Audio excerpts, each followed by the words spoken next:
Welcome to another Visitor Resource video. The video we're looking at today is just an example of how you can use your iPad more effectively in your PE classes. Now, the equipment you're going to need for this, you're going to need a TV with HDMI input. You're obviously going to need an iPad.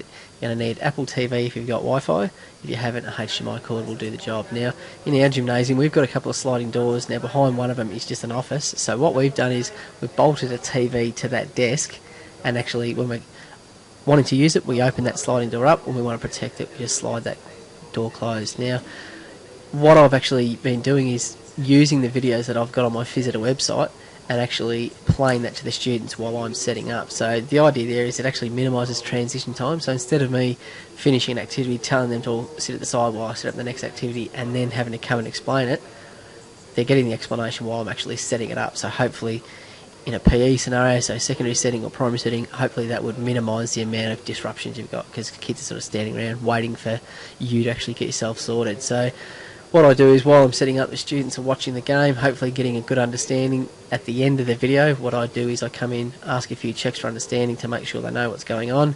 If they're able to answer one of those questions correctly, you might give them a bonus, so they might have an advantage in the game they're about to play.